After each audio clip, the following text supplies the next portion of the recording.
কি রে, তোমার খালাতো বোন আলিয়া ফেসবুকে পোস্ট দিছে মিলনের পদত্যাগ চাই। তোমার খালুর নাম মনে হয় মিলন। আরে শিক্ষামন্ত্রী মিলনের কথা বলতেছে, বুঝো না? ও তাই বলো, যেভাবে মিলন লিখছে ভাবলাম তোমার খালুর নাম মনে হয় মিলন। আরে আলিয়ার জুলিয়া ওর এসএসসি পরীক্ষা দিচ্ছে না, আলিয়ার এক্সাম যে খারাপ হয়েছে এই জন্য এখন পরীক্ষা বাতিলের জন্য আন্দোলন করতেছে। আর জুলিয়া? জুলিয়া তো ওদের ক্লাসের ফার্স্ট গার্ল, ও তো ভালো পরীক্ষা দিছে, ও ফেসবুকে পোস্ট দিচ্ছে, দেখোনি? না তো, জুলিয়া আবার কি পোস্ট দিছে? সময় গেলে সাধন হবে না। তাই নাকি? হাসতেছো কেন? তুমি ওদের জায়গায় থাকলে না সেম কাজটাই করতে, তুমিও আন্দোলন করতে, আমি জানি। অবশ্যই আন্দোলন করতাম।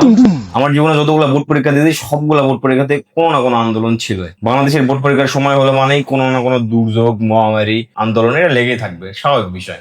যেসব ব্যাচের পরীক্ষার সময় এইসব দুর্যোগ হয় না, সেই সব ব্যাচ মনে করে আমাদের ব্যাচই সবচাইতে কুফা। আমাদের সময় কোনো ঝামেলা টামেলা হলো না। তুমি পরীক্ষার্থীদের জায়গায় থাকলে কি করতা? আমি ওদের জায়গায় থাকলে আমার স্লোগান হইতো বন্যা থেকে মুক্তি চায়।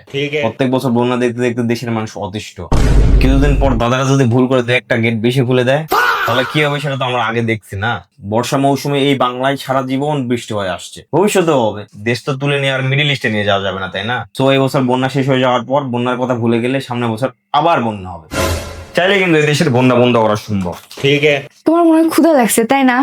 এই জন্য তোমার ভিতর থেকে তো দেশপ্রেম বের হচ্ছে। যাও ভাত খাও, যাও। ভিডিওতে এসব কথা বললে ভিডিও কিন্তু রাজনৈতিক হয়ে যায়, পরে দেখবে পুলিশ আবার তোমাকে ধরে নিয়ে চলে গেল। এই তোমার জন্য আমি এমপি হইতে পারিনি, এতদিন সংসদে দেখতাম। এমপি না, এতদিনে প্রধানমন্ত্রী হইতা। আরে বউ পাশে থাকলে প্রধানমন্ত্রী হওয়া কোনো বিষয় না। তুমি তো আমার মাথায় থাকো। ক্ষুধা লাগছে, ভাত খাবো।